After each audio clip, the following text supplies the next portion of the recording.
Agora, esta noite, quero que você abra comigo no 4º capítulo do Evangelho de João, uma história maravilhosa na vida de Jesus Cristo. E apenas um versículo da Escritura, um versículo bem breve. Ele diz: "E era-lhe necessário passar por Samaria." Jesus estava ensinando. Os escribas e fariseus estavam ouvindo. Disseram-lhe que João Batista havia acabado de ser preso, e ele ensinava como quem tem autoridade. As pessoas vinham ouvi-lo, e ele ensinava com grande simplicidade, de modo que o povo comum o ouvia com alegria. Agora, ele precisa voltar para a Galileia. Ele está no sul, na Judeia, e vai para a Galileia. Ele não pega um avião, não pega um ônibus, não entra em um carro. Ele caminha. E embora não fosse uma distância muito longa pelos padrões de hoje, naqueles dias era um longo percurso de Judeia até a Galileia. Ele estava indo para Caná. Mas o texto diz que era-lhe necessário passar por Samaria. Por quê? Porque os samaritanos e os judeus não se davam bem. Eles não gostavam uns dos outros. Se evitavam. Os samaritanos haviam se casado com outros povos, não eram de sangue puro. Então, os judeus sempre viajavam pelo lado leste ou pelo lado oeste do Rio Jordão para evitar passar por Samaria. Mas Jesus, o texto diz, era-lhe necessário passar por Samaria. Por quê? Porque Jesus tinha um compromisso lá que precisava cumprir. Esse compromisso havia sido marcado séculos antes, nos conselhos de Deus, que era-lhe necessário passar por Samaria. Você sabe, grande parte das terras bíblicas é deserto. A água é extremamente importante. Os poços são importantes. E em Samaria, ao pé de 2 montanhas, estava o poço de Jacó, que ele mesmo cavou. Mas não há apenas a água que bebemos para suprir nossas necessidades físicas. Existe também a água espiritual. Jesus disse: "Eu sou a água da vida." Jeremias disse: "Porque 2 males cometeu o meu povo. A mim me deixaram o manancial de águas vivas e cavaram para si cisternas rotas que não retêm as águas." Em vários lugares, a Bíblia se refere a pessoas que não têm água espiritual. Isaías diz: "Sereis como um jardim sem água." No 1º capítulo de Zacarias, fala-se dos prisioneiros da cova, onde não há água. 2 Pedro 2,17 declara: "Estes são fontes sem água." A Escritura também diz em Isaías: "Mas os ímpios são como o mar agitado, que não se pode aquietar, e cujas águas lançam de si lama e lodo. Não há paz para os ímpios, diz o meu Deus." As águas são como os nossos próprios corações. Nossos corações estão inquietos e nunca descansam. Eu observo as águas e elas nunca parecem descansar. Estão sempre em movimento, sempre agitadas, e Deus diz que não há paz para aqueles que o rejeitam. Não há paz para aqueles que não vivem para Deus agora. A escassez de água espiritual no mundo de hoje é imensa. As pessoas estão famintas e sedentas. Lemos sobre isso constantemente nos jornais. E as pessoas neste país estão indo para os reservatórios errados, buscando satisfação, procurando algo que somente a água da vida e o pão da vida podem suprir. E essa pessoa é Jesus Cristo, que é a água da vida e o pão da vida. Podemos andar pelas ruas das grandes cidades da América e ver nossos jovens procurando por algo, sem saber o quê. Como aquela garota da Universidade de Harvard. Ela chorou por vários dias. Finalmente, o psiquiatra disse: "Não posso fazer nada por ela." Então chamaram a família. O pai e a mãe vieram e ela finalmente desabafou com o pai. Pai, eu quero algo, mas não sei o que é." Muitas pessoas são assim. Elas estão procurando por algo e recorrem a todo tipo de coisa, seja bebida, sexo, dinheiro, poder ou o que for, tentando encontrar essa resposta. Mas nada disso realmente satisfaz os anseios mais profundos do coração. Elas estão buscando algo que traga satisfação e sacie essa terrível sede espiritual que só Deus pode satisfazer. No Oriente Médio, a água é muito escassa e muitas vezes difícil de obter. Um homem que possui um poço de água, às vezes, está em melhor situação do que aquele que possui um poço de petróleo. Muitas guerras já foram travadas por causa da água. No texto de hoje, Jesus esteve ensinando na Judéia. Agora, ele está passando por Samaria. Era o caminho mais curto. Mas não era o caminho que os judeus daquela época costumavam seguir, porque não tinham relações com os samaritanos. Jesus sabia sobre a mulher que ele iria encontrar. Ele sabia que tinha um compromisso com aquela mulher. Ele queria ensinar aos seus discípulos uma lição sobre relações raciais ou sobre como ganhar pessoas para Cristo. Jesus estava cansado. Ele se sentou junto ao poço de Jacó. Os discípulos tinham ido à cidade comprar comida. Essa mulher chegou. Era quase meio-dia.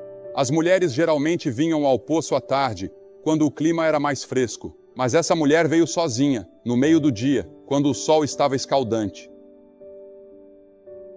Provavelmente por causa de sua reputação, ela era uma excluída social. Ela veio com seu cântaro buscar água. E Jesus lhe pediu um pouco de água para beber. Isso a deixou completamente surpresa, porque samaritanos e judeus nem sequer conversavam entre si. E com certeza, nenhum judeu pediria um favor a um samaritano. Naquele momento, Jesus estava derrubando muitos preconceitos que as pessoas tinham, como o preconceito racial.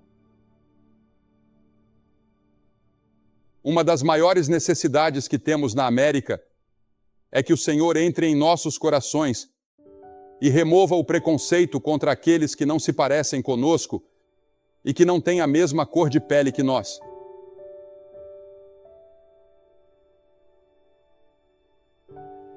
Isso exige oração constante e sincera, clamando: ó Deus, tira isso do meu coração. Havia também o preconceito nacional, pois judeus e samaritanos não tinham nenhuma relação entre si. Hoje, temos uma crise de nacionalismo em muitas partes do mundo. Está crescendo. Essa é a razão pela qual muitas pessoas estão preocupadas com a situação global, porque existem muitas áreas perigosas no mundo. Sempre fui grato pelo trabalho de pessoas como James Baker, que ajudaram a promover a paz no mundo. Mas Jesus viu aquela mulher sentada junto ao poço de Jacó e disse: você poderia me dar um pouco de água?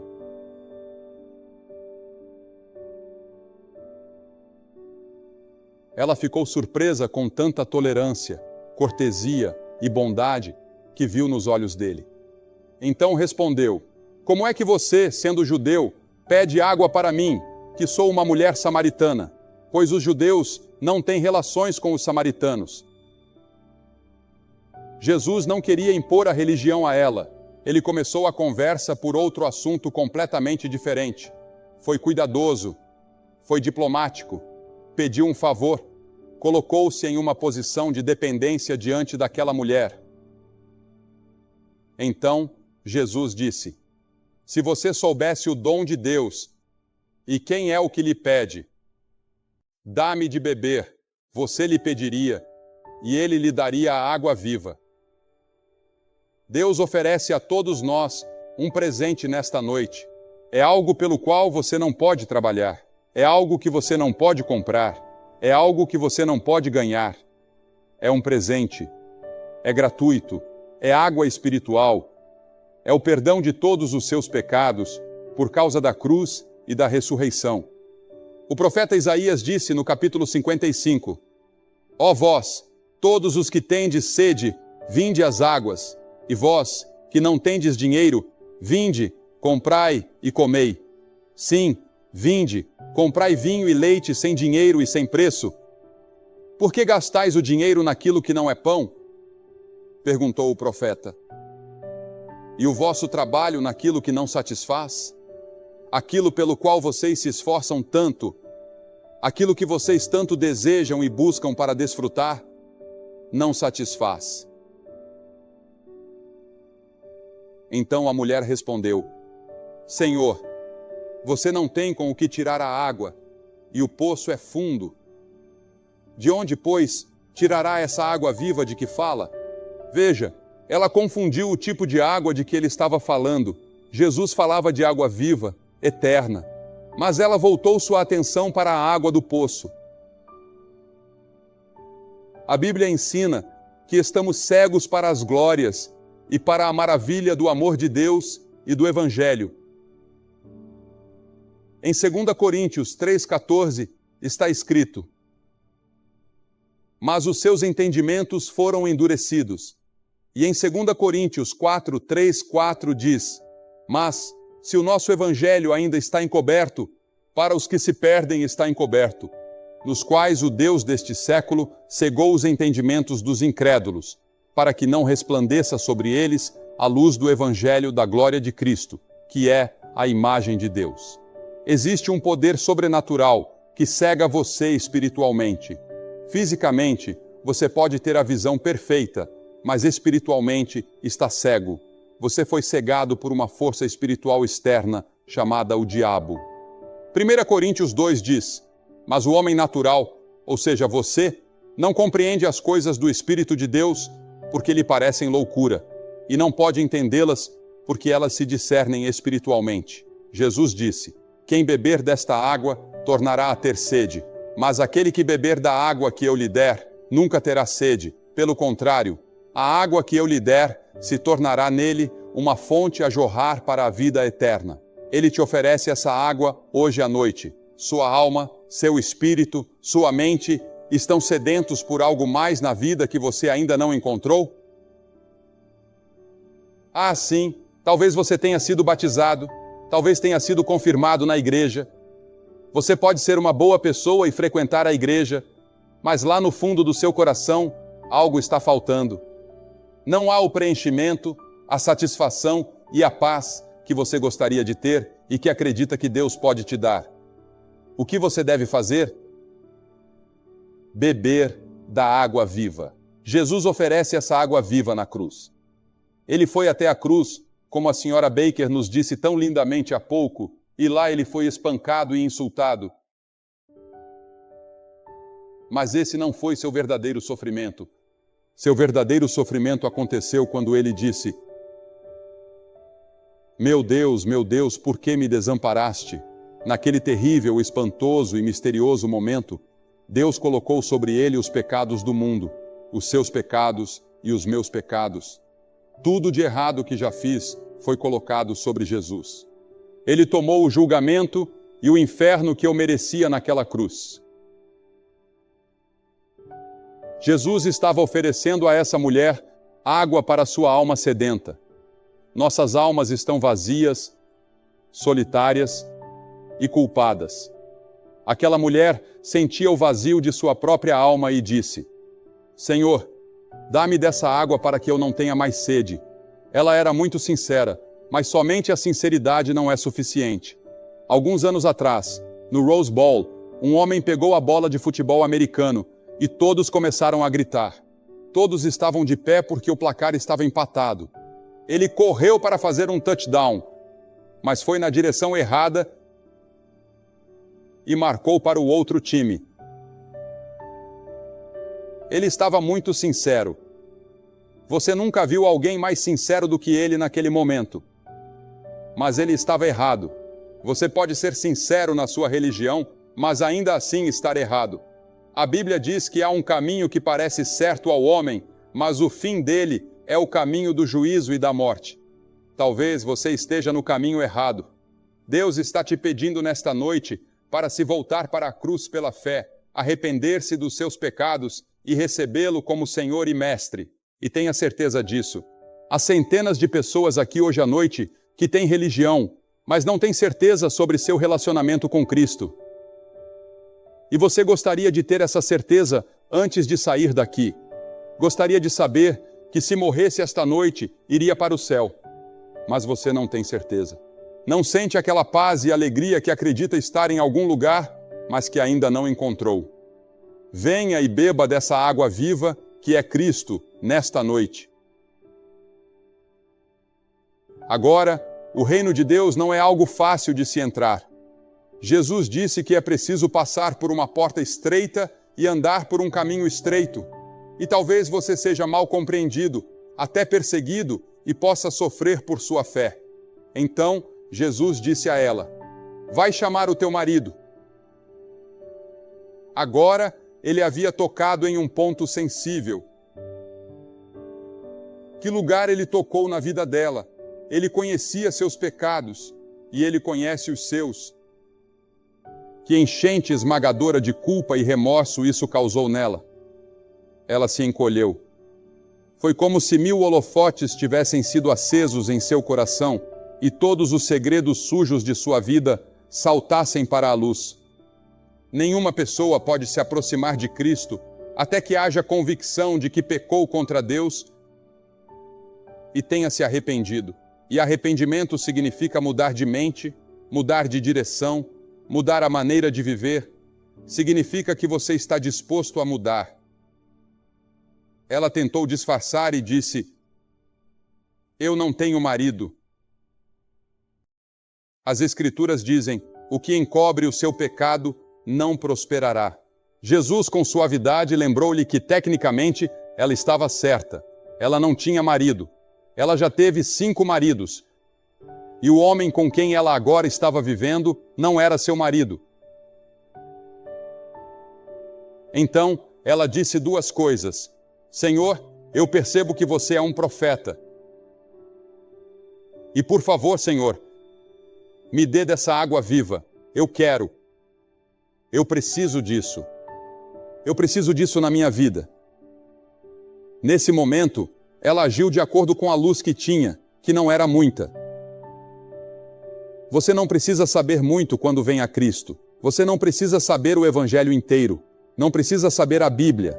Você simplesmente vem como está. O ladrão na cruz não sabia muita coisa, mas ele se virou para Jesus enquanto estava morrendo e disse: Senhor, lembra-te de mim quando entrares no teu reino.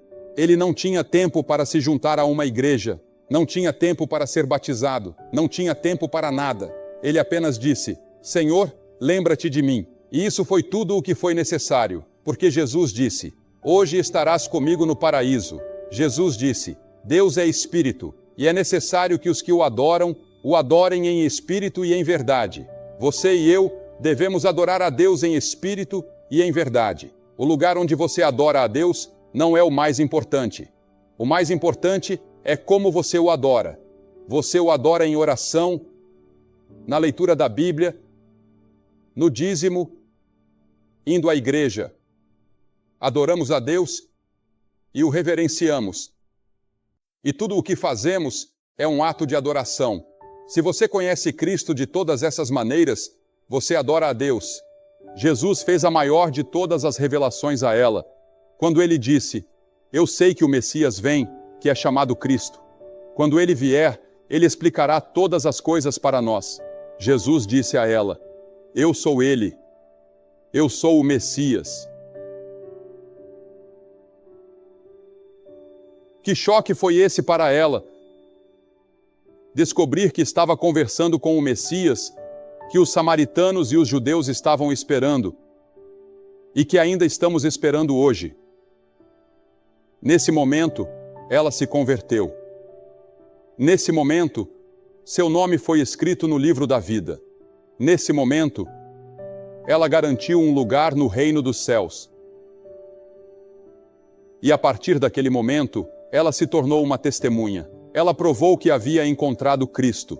Deixou seu cântaro de água, foi para a cidade e disse aos homens. Ela não disse isso para as mulheres, porque provavelmente elas não tinham nada a ver com ela. Os homens a conheciam. Então, ela disse aos homens: venham ver um homem que me disse tudo o que eu fiz. Não é este o Cristo que estávamos esperando? E muitos samaritanos daquela cidade creram. Aqui estava uma mulher evangelista, evangelizando entre os homens, contando-lhes sobre Jesus. Ela não tinha muita teologia para contar, ela não sabia o que dizer. Tudo o que ela disse foi: venham e vejam Jesus, e Jesus vai mudar sua vida, assim como ele mudou a minha. Você foi até Jesus dessa maneira? Você veio? Tem certeza de que seus pecados foram perdoados? Você foi até a cruz e disse: Senhor, eu pequei. Eu me arrependo do meu pecado. Estou disposto a mudar minha maneira de viver, e eu venho pela fé. Não entendo tudo, mas pela fé eu te recebo como meu Senhor, meu Mestre e meu Salvador. Vimos centenas de pessoas nessas 2 noites em que estivemos aqui virem, e eu pedi para que as pessoas se colocassem diante do palco. E enquanto elas vinham, estavam vindo e dizendo: Senhor, estou vindo até ti, quero ter certeza do meu relacionamento contigo, quero dessa água viva. Quero dessa água viva na minha própria vida e na minha casa. Eu quero essa água viva no meu trabalho. Eu quero essa água viva em todos os momentos. Estou com sede. Eu preciso de Deus. Preciso ter certeza. Preciso me certificar. Nunca sabemos quando o nosso momento vai chegar, quando teremos que enfrentar a Deus.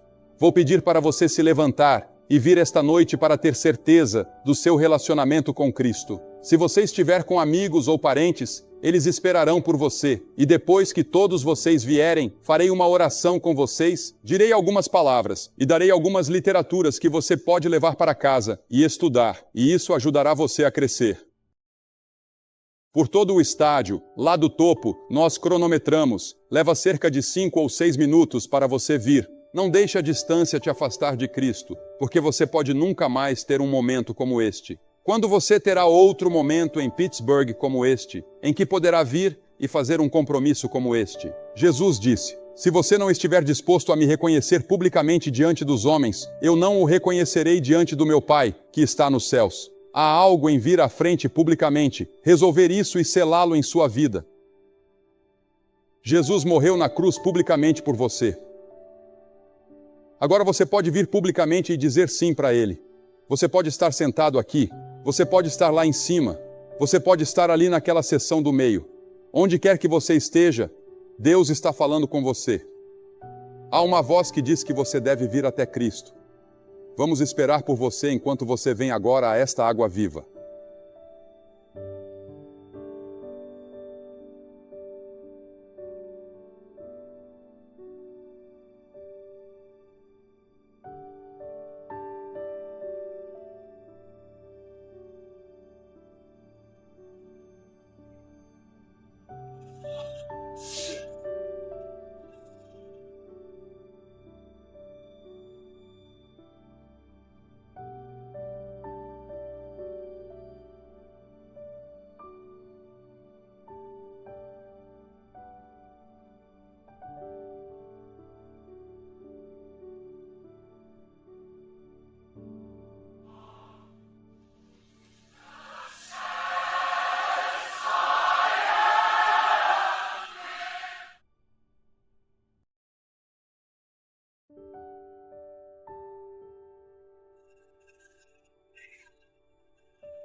Você que veio essa noite, não para ouvir Billy Graham ou para vir até Billy Graham.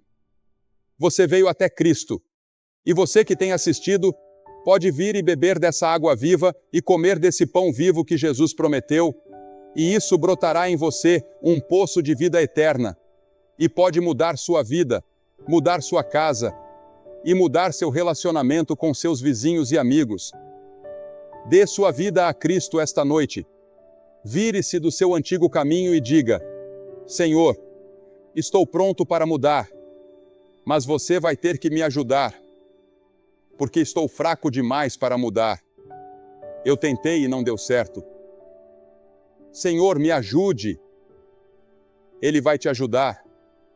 Ele te ama com um amor eterno, mais profundo do que qualquer amor que você jamais conheceu nesta terra.